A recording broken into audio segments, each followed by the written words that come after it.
Nagambahan muna bago nagbatuhan ng dalawang grupo ng kabataan sa Cebu City. Naghabulan sila habang bitbit ng ilan ang napulot na bato at pamalo. Hindi na nahagip ng CCTV pero nagrambulan ng dalawang grupo na ayon sa barangay ay aabot sa 30 binatilyo. Wala namang nasugatan sa gulo na nag-ugat sa selos. Kwento ng isang sangkot na menor de edad, nagsimula ang away ng nakipag-bonding sa kanilang grupo ang ilan sa nobya ng kabilang grupo.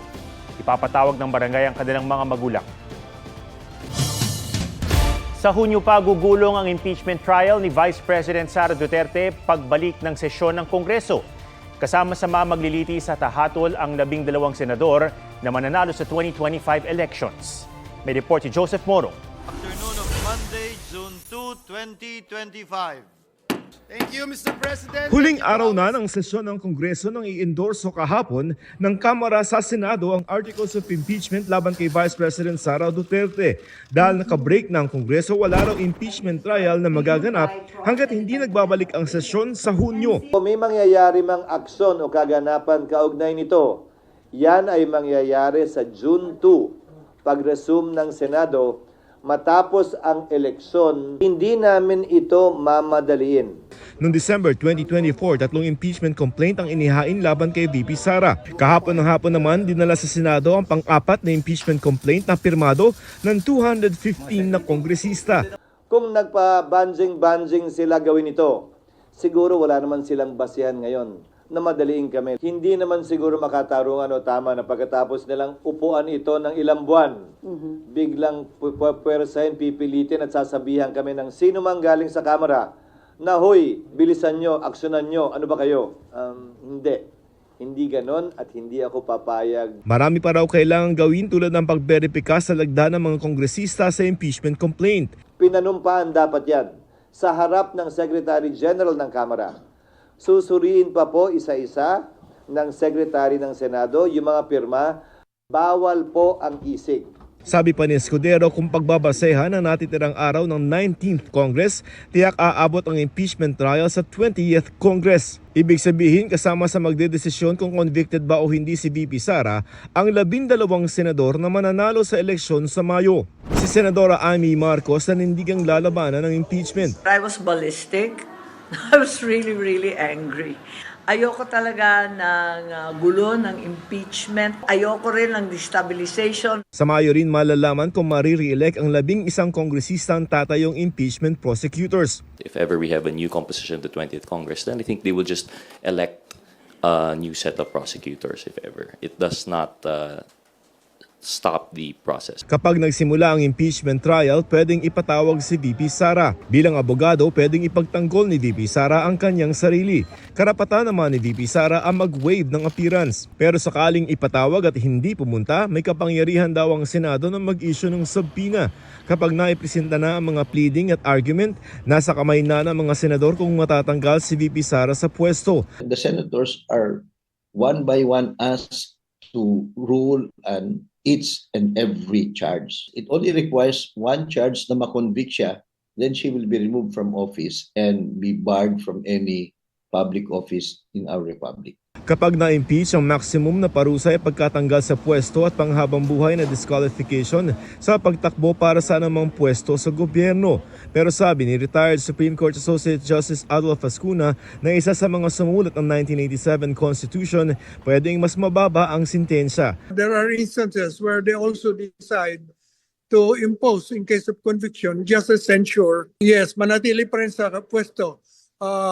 Notwithstanding the censure or reprimand because it is short of removal. Pwede rin siyang masampahan ng kasong kriminal pagkatapos ng paglilitis. Kung ma-impeach si VP Sara, pwede ba siyang ipardon ng Pangulo? I believe the President has the pardoning power to, in case of, even in case of impeachment. The Constitution is silent on that. I don't think the President can reinstate an official that has been removed by impeachment. Baka hindi pwede. Yung pardon, I think, is for removing the perpetual disqualification. No, there's no pardon. Kasi nga, admin case yan hindi naman yan criminal case. Joseph Morong, nagbabalita para sa GMA Integrated News. Dumistansya si Pangulong Marcos sa pag-impeach ng Kamara kay Vice President Sara Duterte. Did you have a hand in this impeachment? No, the executive cannot have a hand in the impeachment. Walang role ng executive sa impeachment. What the House has done is clearly the mandate that they have been, the constitutional mandate that they have to proceed with the impeachment complaints. Inamin naman ng Pangulo na napag-usapan nila ng mga kongresista ang impeachment. Nakumbinsi pa nga raw niya ang mga kaalyado na huwag nang maghain ng impeachment complaint laban kay Duterte. Pero wala raw kapangyarihan ng Pangulo na diktahang huwag i-endorso ang isang impeachment complaint kapag naihain na. Nanghinga naman siya ng payo ng anak na si Congressman Sandro Marcos. Sinabi raw ng Pangulo na gawin niya ang kanyang tungkulin. Itinanggi naman ng Pangulo ang mga usap-usapan online na may kapalit na pera ang pagpirma sa impeachment complaint. Nasawi ang 3 menor de edad matapos sumalpok sa isang closed van ng kanilang motorsiklo sa Pangasinan. Hulikam naman sa Cagayan de Oro ang pananapak ng isang rider sa traffic enforcer na sumita sa kanya. Yan ang spot report ni CJ Turida ng GMA Regional TV. Dahil one-way ang kalsadang ito sa Cagayan de Oro City, pinara ng traffic enforcer ang nag-counterflow na motorsiklo. Bumaba naman ang rider, pero bigla niyang sinapak ang enforcer. Ang babaeng angkas sinubukang umawat, pero di nagpatinag ang rider na nanghampas pa ng helmet. Tumawid sa kalsada ang suntukan bago nakaresponde ang ilang pulis. Ayon sa Roads and Traffic Administration o RTA, handang magsampa ng kaso ang kanilang opisina, pero nakadepende ito sa sinaktang enforcer. Sinusubukan pang kunan ng pahayag ang rider na nakadagdang magkipag-usap sa opisina ng RTA. Ay, Diyos ko. Ang rider namang ito, kritikal at wala na sa pwesto ang binti dahil sa nabaling buto. Nakabanggaan nito ang isa pang motor sa Katanawan, Quezon. Yung ambulansya, yung emergency. Ang nakabanggaan niyang rider, nasawi, kritikal ang kanyang angkas. Patuloy ang investigasyon. Nasunog na ang motorsiklong ito matapos makasalpukan ng isang closed van sa Santa Barbara, Pangasinan. Patay ang 3 menor de edad na sakay ng motorsiklong itinakas lang daw mula sa kanilang kamag-anak. Wala ring lisensya ang rider. Batay sa investigasyon, sumalpok ang motorsiklo dahil inagaw ng closed van ang linya nito. Wala pang pahayag ang closed van driver na sinampahan na ng kaso. CJ Torida ng GMA Regional TV. Nagbabalita para sa GMA Integrated News. Humihingi ng sapat na oras ang mga bangko para makapag-adjust kung sakaling ipatutupad ngayong taon ng zero transfer fee policy ng Bangko Sentral ng Pilipinas.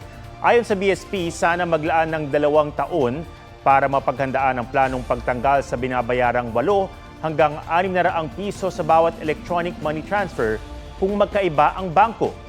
Noong nakaraang taon, ipinanukala na gawin itong free of charge para sa ilang transaksyon. Bibigyan naman daw ng BSP ng panahon para makapag-adjust.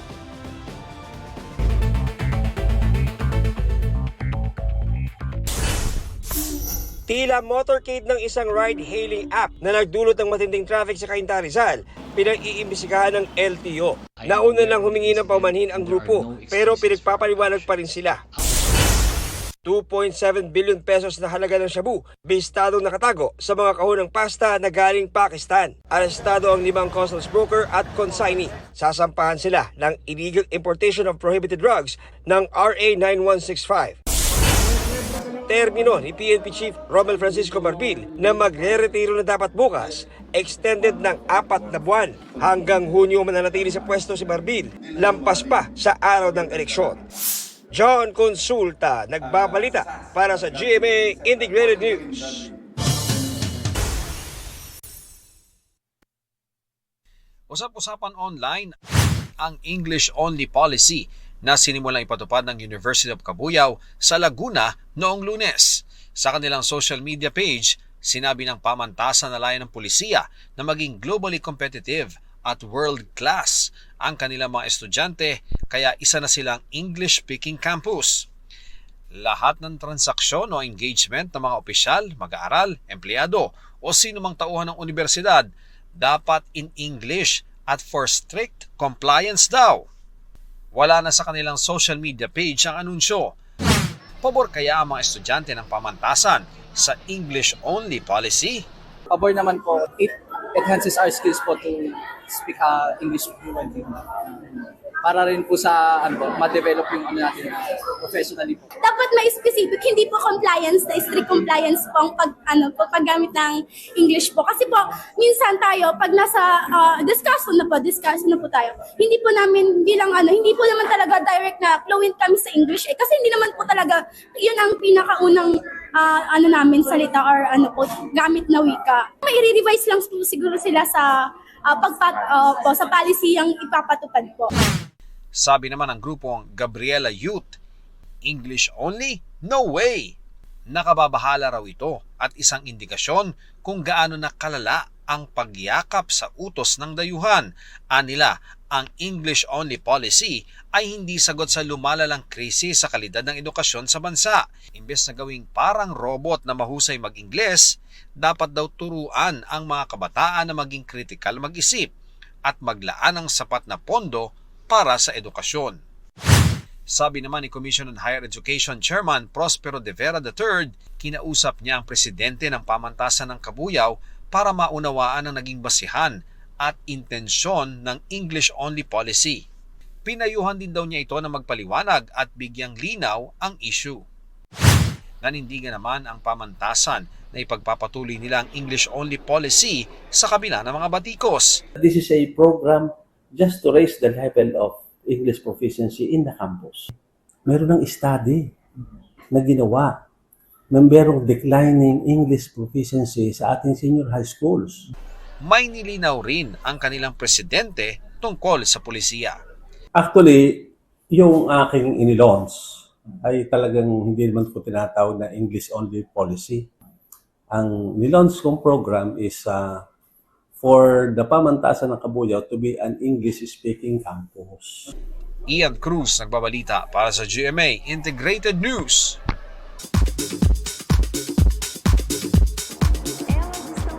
Pasabog na announcement ng Blackpink, hot topic sa X. Wala pang details tungkol sa 2025 World Tour, pero ang Blinks, manifesting na ng Blackpink in our area.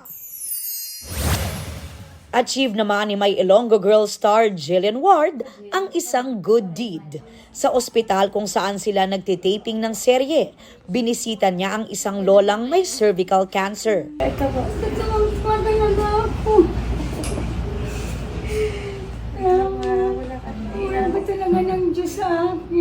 Last memory ko sa lola ko, pinagbabalat ko siya ng oranges. So, wala lang. Parang hindi ko na yung magawa for her, so sa ibang tao ko na lang nagagawa. Jill is such a blessing, not just to the cast, but to other people. Abo ng Meteor Garden star na si Barbie Hsu, nasa Taiwan na. Sa statement na ibinigay sa media, wala raw inorganisang farewell ceremony ang pamilya ni Barbie, pero nagpaabot sila ng pasasalamat sa lahat ng nagmamahal at sumusuporta.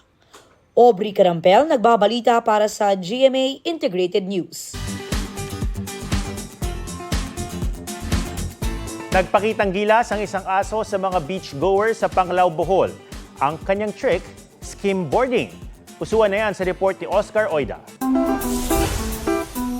Surf, surf, surf? More like arf, arf, arf!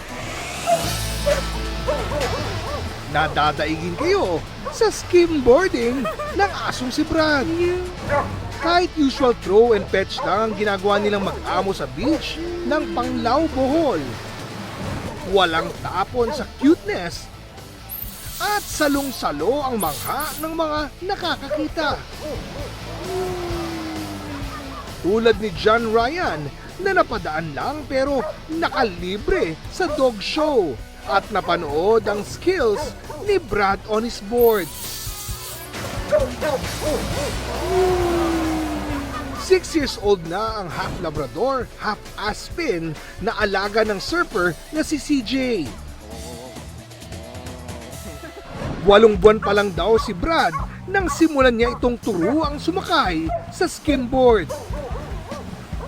At mas nahasa pa ang skimboarding skills ni Brad dahil bonding nilang mag-amo ang water adventure. Oscar Oida nagbabalita para sa GMA Integrated News. Huwag magpahuli sa mga balitang dapat niyong malaman. Mag-subscribe na sa GMA Integrated News sa YouTube.